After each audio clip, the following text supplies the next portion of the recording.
வார் 2வை ஓரம் கட்டிய கூலி. மாஸ் காட்டும் ரஜினி. இந்த வருடத்தில் மிகவும் எதிர்பார்த்த படம்தான் லோகேஷ் ரஜினி கூட்டணியில் உருவான கூலி படம். ப்ரமோஷன் படு பயங்கரமாக நடந்து வருகிறது.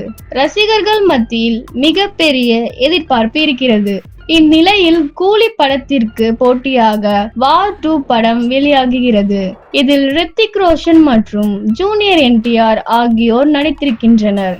இந்த சூழலில் அமெரிக்காவில் கூலி படத்தின் டிக்கெட்கள் 910 ரூபாய்க்கு விற்பனையாகி இருக்கிறது. இதை ஒப்பிடும்போது வார் 2 படம் 166 ரூபாய்க்கு மட்டுமே விற்பனையாகி பின்தங்கி இருக்கிறது.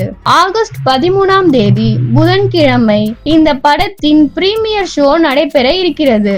அதன் பிறகு பாலிவுட் ரசிகர்கள் முன்பதிவு செய்ய ஆரம்பிப்பார்கள் என்று எதிர்பார்க்கப்படுகிறது.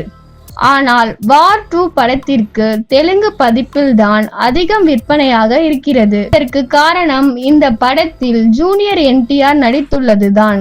மேலும் ரஜினி என்ற மாஸ் அந்தஸ்து காரணமாக கூலி படத்திற்கு முன்பதிவு அதிகமாக இருக்கிறது. ஆனால் அதிக வன்முறை காட்சி இந்த படத்தில் இடம்பெற்று இருப்பதால் A சர்டிபிகேட் கொடுக்கப்பட்டிருக்கிறது. இதன் காரணமாக வரும் வாரங்களில் கூலி படத்தில் பிசினஸ் குறைய வாய்ப்பிருக்கிறது. ஏனென்றால் குழந்தையோடு சென்று இந்த படத்தை பார்க்க முடியாது. ஆகையால் பல பெற்றோர்கள் இந்த படத்தை தியேட்டருக்கு வந்து பார்ப்பதை தவிர்க்க கூடும். எனவே படம் வெளியாக இன்னும் 1 வார காலம் இருப்பதால் அதை பொறுத்துதான் வெற்றி யாருக்கு அதிகம் இருக்கிறது என்று தெரிய வரும்.